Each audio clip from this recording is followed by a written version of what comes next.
Derrière nos communications par téléphone ou par Internet, il y a ces fameux réseaux télécoms, des câbles, des antennes, mais aussi des commutateurs, des routeurs, des pare-feux qui assurent les interconnexions et la sécurité des échanges.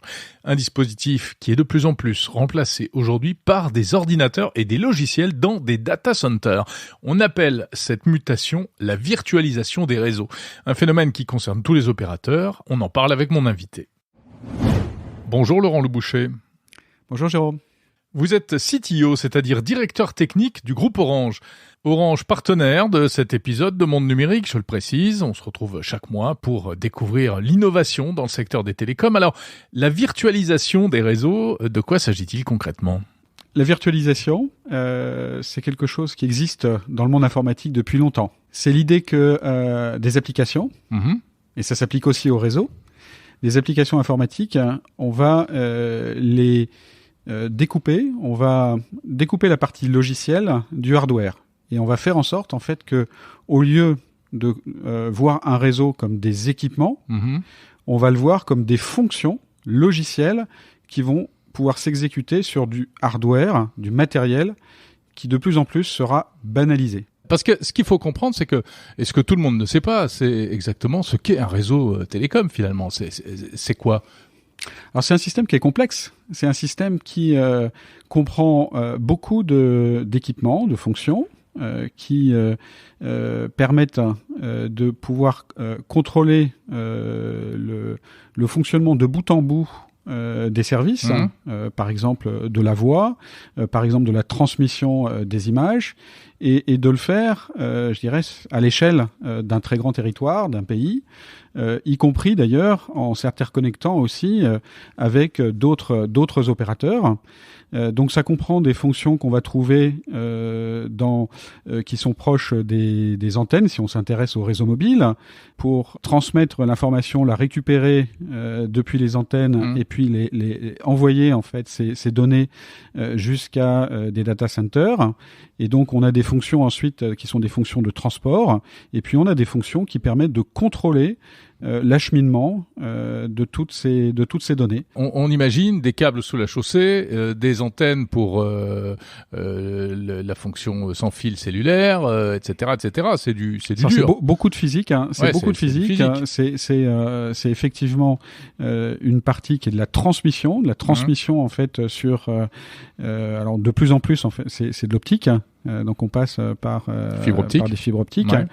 Et puis après, c'est des fonctions intelligentes pour router le trafic, pour et également en fait l'envoyer sur des data centers, et puis ensuite accéder à des applications qui sont dans des clouds. Ou bien des applications qui sont, je dirais, sur des terminaux d'autres utilisateurs. Laurent Leboucher, l'image du standard téléphonique où il y avait des milliers de câbles comme ça, de toute façon, ça n'existe plus aujourd'hui. Alors tout ça, évidemment, aujourd'hui c'est de l'informatique. Tout ça a été complètement automatisé depuis longtemps. Donc effectivement, en fait, on en garde l'image. Et maintenant, en fait, on travaille de façon complètement automatisée. Mais alors, quand on parle de virtualisation, on va franchir un cap supplémentaire, en fait. Absolument. Quand on parle de virtualisation, on se donne comme objectif de permettre à ce réseau de pouvoir s'exécuter sur du matériel qui va devenir complètement banalisé. Donc, qui va en fait pouvoir ressembler à ce qu'on fait avec le cloud dans l'informatique de gestion. Alors là, c'est un petit peu plus compliqué que l'informatique de gestion parce qu'on est sur des systèmes qui sont plus complexes, mais c'est la même idée. Et donc, on va pouvoir s'appuyer sur des clouds pour exécuter nos réseaux. Et ça va nous permettre de faire plein de choses nouvelles, et en particulier de pouvoir nous adapter de façon beaucoup plus flexible à des besoins nouveaux de nos clients. En fait, tout le fonctionnement de ce réseau, tout ce qui va permettre la transmission de l'information, tout ce qui va permettre le routage, c'est-à-dire le choix de l'aiguillage de cette information au bon endroit, tout ce fonctionnement-là, en fait, c'est de l'informatique. Et cette informatique, on va l'exécuter de plus en plus également sur du matériel, donc du physique, mais qui sera constitué de serveurs informatiques très banalisés, très standards qui vont ressembler en fait de plus en plus à ce qu'on fait dans le cloud pour des applications de gestion. D'accord. Ça veut dire que dans un data center, par exemple, il peut y avoir dans un coin sur un rack des applications business, commerciales, utilisées Absolument. par des sites, je sais pas quoi, de l'intelligence artificielle. Et puis à côté, il y a vous, opérateur, avec vos communications. Ça passe par là aussi. C'est exactement ça. Okay. Alors maintenant, venons-en à la raison. Quel avantage? Pourquoi dématérialiser, virtualiser les réseaux? Parce que ça nous donne en fait beaucoup plus de flexibilité. Ça va nous permettre, par exemple, de constituer de nouveaux réseaux sur le même matériel et pour répondre à des besoins spécifiques de clients qui ont des besoins de qualité de service, par exemple de temps de latence ou de sécurité. Ils vont avoir besoin de débit pendant un certain temps. On va leur créer un réseau pour eux. Par exemple, une chaîne de télévision qui veut retransmettre un match de foot, un truc comme ça, passe par vous. Prenez par exemple des journalistes qui veulent aller sur le terrain, faire un reportage en live. Je dirais traditionnellement, il faut une station, un studio de production. Ce studio de production, on le fait souvent, c'est un camion. Il faut amener un camion sur le terrain.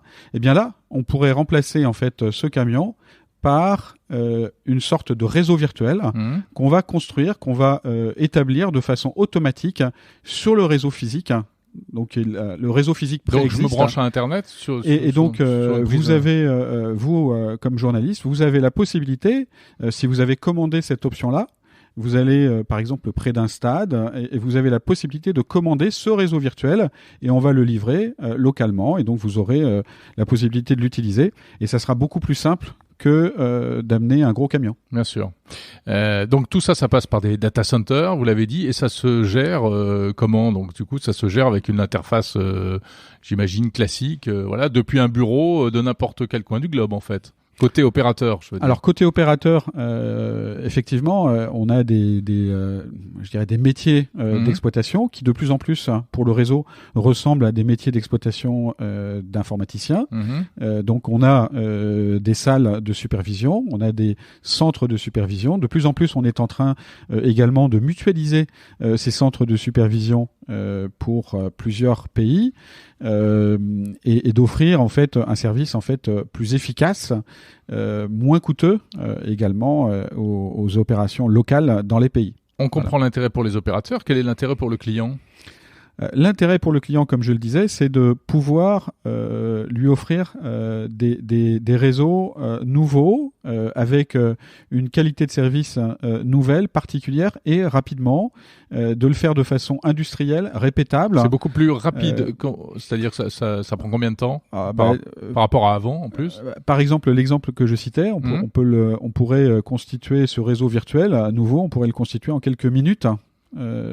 Simplement en configurant le réseau et en offrant cette on appelle ça une slice, c'est-à-dire une tranche de réseau donc virtuelle pour répondre à ce besoin. Alors qu'avant il fallait passer commande plusieurs jours, voire même parfois même plusieurs mois. Il fallait construire un réseau dédié. Là, l'idée, c'est que sur un même réseau, on va pouvoir le slicer plein de fois pour répondre à des enjeux extrêmement variés.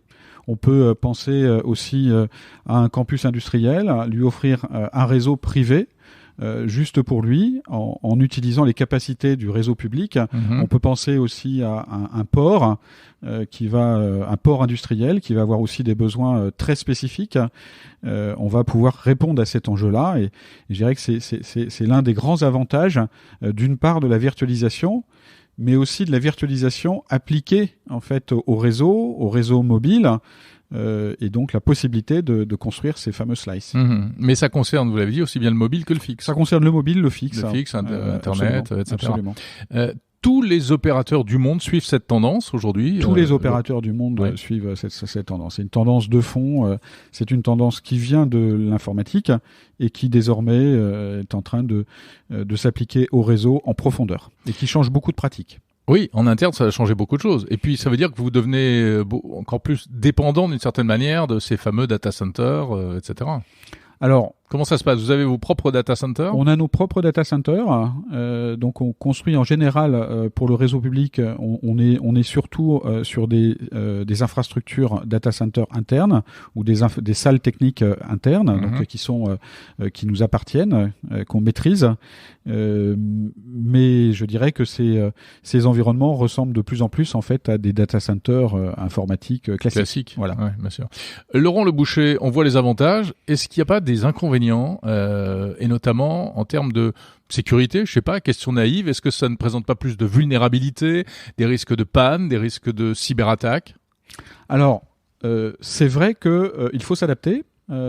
L'utilisation de ces techniques nécessite de penser la sécurité de façon différente parce que le logiciel d'une certaine façon est partout. Beaucoup de choses sont automatisées, donc il faut maîtriser en profondeur ces techniques. Il faut savoir sécuriser. Il ne faut pas voir la sécurité comme une sorte de, je dirais, de château fort qu'on sécurise de l'extérieur et puis ça suffit. En fait, il faut d'une certaine façon considérer que comme le logiciel est distribué un peu partout, il faut être capable d'adresser la sécurité vraiment de bout en bout. Alors, bon, effectivement, la surface d'attaque d'une certaine façon augmente, mais en même temps, les techniques pour se prémunir, les techniques pour se protéger, pour détecter, deviennent plus puissantes. On récupère beaucoup d'informations, beaucoup de data à partir de ces nouveaux réseaux. Et ces data, on peut les utiliser, on peut les processer, on peut même utiliser de l'intelligence artificielle pour pouvoir détecter des comportements qui seraient un peu surprenants, un peu étranges, et réagir plus rapidement. Et puis, on peut aussi, quand on détecte une vulnérabilité, on peut mettre à jour très rapidement, plus rapidement qu'avant. D'accord. Voilà. Ouais. Donc je dirais que c'est à la fois une surface d'attaque un peu augmentée, il faut s'adapter, mais en même temps, en fait, c'est des techniques qui sont plus puissantes pour se prémunir et répondre en fait à ces enjeux. Voilà. On comprend que c'est une vraie révolution technologique, qu'on ne voit pas forcément de l'extérieur, mais qui, vous, est au cœur de vos métiers. Ça en est où aujourd'hui? C'est terminé? Vous avez tout virtualisé? C'est en cours? On parle au futur ou on parle au présent? Alors, on a déjà beaucoup virtualisé. Énormément déjà, donc c'est vraiment, je dirais, du présent réel et en production. Je dirais qu'un très gros enjeu qu'on a, c'est d'en tirer tous les bénéfices, c'est-à-dire de pouvoir utiliser ces possibilités-là pour automatiser beaucoup plus